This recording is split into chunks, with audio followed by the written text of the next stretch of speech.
Hello everyone, my name is Preston Dennett, and welcome to a new episode of UFOs and the Paranormal. I call this episode 3 Hours on Board a UFO. This case comes from a gentleman by the name of Ron. He's from New Kensington, Pennsylvania, and was 14 years old when he had an incredible encounter and was taken on board a UFO where he met human-looking extraterrestrials. This is quite different from most of the cases I receive, and I think you'll find it quite interesting. So let's just get started. It was around 7 p.m. on June 15, 1965, when 14-year-old Ron was hanging out with his two friends, who I call Peter and Stephen. This is not their real name. On this occasion, they were skateboarding in the alleyway behind Ron's house. Unfortunately, both Peter and Stephen had curfews and had to be home by sunset, which at that time was around 7 p.m. So darkness had just fallen, and now that they had reached Ron's house, all three boys were about to go home. And this is when Ron noticed a flying saucer, a classic disc, hovering just above the large elm tree at the far corner of the lot near his house. And Ron shouts out, "Look!" And all three boys stare upward at this object. At the time, there had been rumors of UFO sightings in the neighborhood, so they were pretty excited at what they were seeing. And as Ron says, "This thing had my full attention, and I wasn't about to let it out of my sight for a second, afraid that it might disappear before my eyes. As I shouted for joy at it, I examined it closely. It was beautiful." According to Ron, this object was quite large, about 200 feet in diameter, he estimates. It was dull bluish gray in color. It appeared to be metallic. And there was a light underneath the craft, a red light with sort of bumpy texture, like a bike reflector, is how Ron described it. And it was pulsating from bright red to a deep dark red at about half-second intervals. But what was most interesting to Ron about this craft was a window which appeared on the front dome of the craft. As Ron says, "I could see into it through a window that looked as if the blue-gray metal had opened up by making that part of it transparent. There were no hard edges or frame like a regular window. It was as if it was all part of the ship, but part of it was see-through." So looking through this transparent section of the craft, Ron could see two dark silhouettes of human-looking figures. As Ron says, they appeared human. One was taller than the other.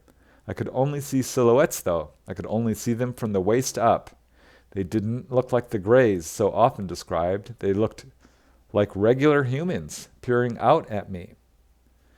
Ron quickly raised his hands and started waving at them and felt a really strong connection to them. As he says, "I felt they were reading my mind and that I was being acknowledged when I waved my hands to get their attention. They seemed to acknowledge me and my friends, and I felt a peaceful feeling about them. They made me feel very comfortable, as if they were my friends and would not harm me."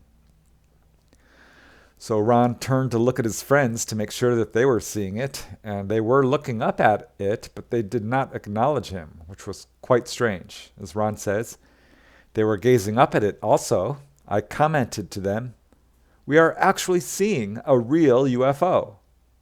They looked as if they were paralyzed. They didn't move at all and were just staring up at it. I couldn't understand why they weren't as excited as me. They were transfixed on it, but did not comment. They just stared at it with a blank expression. I kept saying to them, 'It's a real UFO. Do you see it?' But they wouldn't answer. They just stood there as if hypnotized, and I was so excited about it that I didn't let it bother me much." So Ron turned his attention back to the craft and started waving at them, and was thinking to himself how cool it would be if they would take him for a little ride on board the ship. As Ron says, I waved with both hands, thinking in my mind that I wanted them to take me for a ride. I really did want to ride in it, and I knew that they knew what I wanted. I wanted a ride so bad, I practically begged them. I stood there about a minute, or at least it seemed like a minute. I could see both my friends on either side of me still just staring up at this beautiful object. Then, the next thing I remember is watching this UFO leaving me. I was completely turned around, facing the opposite way, waving goodbye to it. My two friends were now together to the right of me, still looking into blank space as I was waving goodbye at it. They were facing the same way as they were in the beginning, still gazing, but this time it was empty space. They were just staring up at nothing, as if they were paralyzed. The UFO was now smaller because it was higher up in the night sky. I thought it was very strange because I was facing a different direction than my two buddies. I could see them out of the corner of my eye as I was waving goodbye at it. I didn't want it to go. I heard them say goodbye to me in my mind, as if they knew I needed that. So in a matter of seconds, this object quickly accelerated out of sight, so fast that it left only a tracer of multicolored light curving upward into the sky, and it appeared to Ron as if it disappeared behind the moon. And he was overwhelmed with emotion as this object left. As he says, I knew that I was a witness to the most extraordinary event that I would ever see with my two eyes. I was very saddened by the UFO leaving, but also at peace as I waved goodbye to it. It was a lonely type of feeling, as if saying goodbye to good friends. I felt very satisfied and yet sad. So Ron was absolutely excited, and he immediately turns to his friends and says, "Did you see that?" And Steve and Peter looked at Ron like he was crazy. And they both said, "See what?" And Ron says, "The UFO. Didn't you see it?" And Peter said, "I didn't see anything." And Steve said, "Me either. I didn't see anything." And Ron thought at first that his friends were teasing, but it was clear they weren't. They had no memory of seeing any UFO or the occupants looking out the window. And at this point, Peter looks down at his watch, and it gets a shock because it's now 10 p.m. And he cries out, "I am going to get in big trouble." And Ron's like, "What's wrong? Why?" And Peter says, "It's 10 o'clock. And Steve says, "What? I'm going to get killed for being so late," because they both had 7 o'clock curfews. So they turn to run home, and Ron shouts at them, "I'll talk to you tomorrow. I'm going to come over early and talk about it." And neither Peter or Steve acknowledged Ron, and they just took off running home.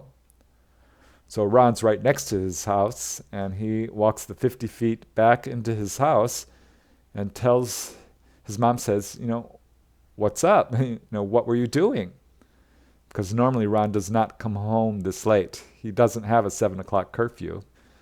His mom's more lenient, and Ron has to be home by 10. So she asked him, "What were you doing?" And he said, "I was skateboarding with Steve and Peter, and we saw a UFO." So he tells her the whole story, including seeing these figures through the window, and even tells her about the missing time. So his mom is amazed and equally puzzled, and sends Ron off to bed at some point. And Ron wakes up the next morning and takes off immediately to visit his friends. And he ran over to Peter's house first, and Peter came to the front door and said he can't talk. He's grounded, not allowed outside for the rest of the day. Ron quickly asked him about the UFO, and Peter again repeated that he didn't remember seeing any UFO, and he was not allowed to talk to him or play today, so he closed the door. So Ron was shocked, stood there on the doorstep, disbelieving, and ran over to Steve's house. Steve opened the door. He was also grounded, was not allowed to come outside, and told Ron that he had no memory of any UFO. So Ron was really upset by this. As he says, I was beside myself. I thought I was going crazy. I ran home. I knew I wasn't crazy. I knew I saw it, and I couldn't deny it. It was clear in my mind, as if it had just happened. So he went home and told his mom, my friends don't remember seeing the UFO. And his mom was sitting down reading the newspaper, and she looked up and smiled at him and said, don't worry about it, Ronnie. Your UFO made the front page. And she held up the newspaper. There was an article in the newspaper describing how several residents of New Kensington, Pennsylvania, had watched this, apparently the same UFO, as it traveled slowly over the town. So Ron was ecstatic. He's jumping up and down for joy, saying, see, Mom, I told you I wasn't lying. I saw the UFO. I really did see it. He was super relieved that there were other witnesses. However, looking at the article, no one else reported seeing any occupants, just Ron. So this was really amazing to him. But most puzzling was this 3 hours of missing time, and he had no memory of what happened, at least not at first. And this is when something amazing happened. Ron began to clearly recall the missing hours over the next week or so. And each day, more images and memories would flood into his mind. And by the end of the month, he had recalled much of what had happened on that night. And what he remembered was absolutely amazing. The ETs had granted his request to take him on a little ride on board the UFO. He does not remember how he got on board. The first thing he remembered was finding himself already on board this craft, sitting on a silver gray colored bench that curved partway around the outer wall of the dome of the craft. 2 other adults sat on either side of him, and Ron turned to them and said hello, but neither of them responded, and both sat just straight ahead, staring without moving a muscle, as if paralyzed. And Ron looked up across the room and saw what he describes as the most beautiful people he has ever seen in his life. As Ron says, one was a man about 6 feet tall, and the other was a beautiful woman about 5 feet, 8 inches tall. They both had on silver gray jumpsuits that formed to their body, not too loose or not too tight. It was all one piece. Even their shoes were a part of their apparel. There was no collar to the suit, but it went up to their necks. She had long, flowing, brownish blonde hair down to about 1/3 of her back. It was shiny and very pretty to look at. She was very pretty, and she smiled at me. And he was very handsome and had blondish colored hair. They both had very blue eyes that were warm as they looked at me. Both of them looked perfect to me. They were beautiful to watch, and they seemed very friendly. Ron was in absolute awe. Their jumpsuits, he said, were completely seamless and shimmered brightly in the light from the UFO.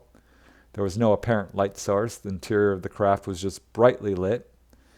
And both of these figures stood side by side near a opening, a doorway.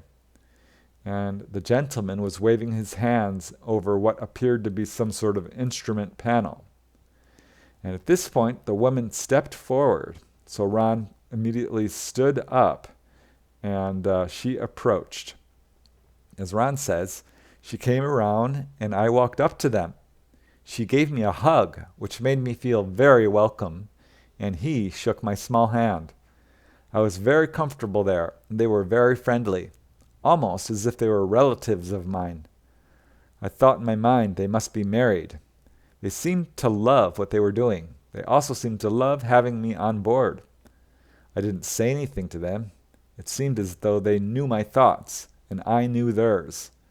They appeared to me to be perfect people. I could not see one flaw in their faces. They seemed very happy with each other. When they looked at me, they always looked contented and that they enjoyed what they do. I felt very comfortable and at ease, and I knew they would not harm me in any way, that they just wanted to please me. So Ron looked around. The room was pretty sparsely furnished. There wasn't much to it. It had rounded blue-gray walls. It was very brightly lit, very clean. At this point, the woman stepped back to the instrument panel and waved her hand over it. And this was just a very simple panel. There were no visible dials or switches that Ron could see. But he was amazed at what happened next.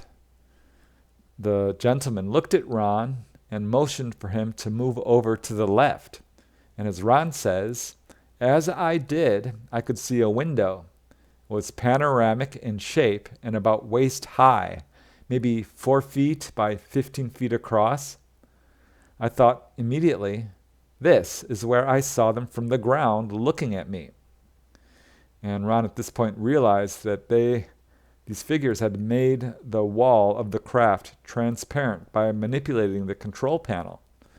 And so Ron looks out the window and is absolutely awestruck at what he sees. As Ron says, it was wonderful. I could see stars, millions of them. They were very clear, clearer than I've ever seen them. I walked closer to the window. I felt as if I were watching a movie in a movie theater, but it was much more clear. I felt like I could touch the stars as they slowly moved across my view. I knew we were moving in outer space. We must have been going very fast because the stars moved to the left and right of me as we went forward. They were like diamonds. I didn't know what part of space I was in, and I really didn't care. It had all my attention. I glanced back at the two humanoids, and they just smiled at me. I kept looking out the window thinking, I'm really taking a ride in a UFO. I was so exhilarated and felt very special. I knew I was now in this UFO, and the pilots were giving me the ride of my life. I was so excited. I just felt at peace that these two beautiful people were answering my request. So at this point, Ron's memory did get a little hazy. He's not sure, but he thinks something happened that he can't quite remember. What he does remember next, I'll let him describe in his own words. As he says, the woman and the man were still by the panel on the wall. This time only the woman was waving her hand over the panel. And the next thing I remember is being on the ground, waving goodbye to them, not wanting to leave. I didn't even think of my family then. I was so caught up in this great venture I was taking. I know that there was much more, but I cannot remember anything else that happened during my 3-hour ride. Maybe one day I will. I just know that this will never leave my mind, and I will cherish it always. I often remember this incident over and over again, and to this day, it is still very clear in my mind. I know there are many other worlds out there, and these were two beings from one of them who chose me to give them a ride. Why? I don't know, except in my mind, I felt they were doing me a great service and enjoyed my company. So this was Ron's incredible UFO encounter. And I have to say, I've never heard one quite like it. And it was very, very friendly and benevolent, something he cherished for the rest of his life. He grew up, became married, had kids, and did have several other close-up UFO sightings. As Ron says, since then I've seen UFOs, many UFOs, some golden and egg-shaped, some ball-shaped. My children have also seen them many times. My daughter had a very close encounter with a bluish UFO that came right down the street. It flew right over her and my wife, only about 10 feet above their heads. Most of my family has had many sightings, but none quite as intimate as mine. Nevertheless, they have seen them up close and are convinced of extraterrestrial life. So this experience absolutely transformed Ron. He became a very deeply spiritual man and has a very strong religious faith. And is absolutely convinced that the beings he saw were perfect beings and perhaps even angelic, and that the UFO phenomena and religion and God are all connected. As he says, I know they exist. I know who they are and where they come from. I also know more about them probably than most people know. Being very religious, I always wondered how God and UFOs or aliens are related. They are not all as friendly as my experience has been, but they do have an agenda. There are many types of aliens. Most are just visiting and looking, while others are more aggressive. One thing I can say for sure right now is that they are all kept under close watch and scrutiny, and are allowed only so much interference with this earth. So Ron believes that more answers will be forthcoming. He has had further recall. I talked to him following this event many years later. I wrote about Ron's case in my book, Onboard UFO Encounters, and talked to him following the publication of the book. And he says he has recalled other stuff and he's thinking about writing about it, but he believes that there will be a future event coming to us, to all people on earth, and that many answers will be revealed, and that this is all tied in to God, Jesus, religion, and the whole UFO phenomena. As Ron says, most will wonder what Jesus Christ and God have to do with aliens and other worlds. The answer is simple: everything. I can tell no more. Most will have to find out for themselves, but the truth is out there. I guarantee it. So there you go. Ron believes that the UFOs, the ETs he saw, are connected to the angelic realm. I do know that some people believe that ETs are demonic, and it makes perfect sense that if that's true in any way, that some would be angelic as well. So I don't know. I think extraterrestrial theory is still the most logical theory that really explains the best evidence. But I have to respect Ron's experience and his interpretation of it. It was his experience after all. And it's a very interesting encounter. And I'm very honored that he shared it with me. And it's a really wonderful case of a benevolent encounter with human-like ETs. And that's why I wanted to share it on this episode today. So that's it for now. I hope you've enjoyed this episode. Once again, I really appreciate you watching. And until next time, keep asking questions, keep searching for the truth, and most importantly, keep having fun.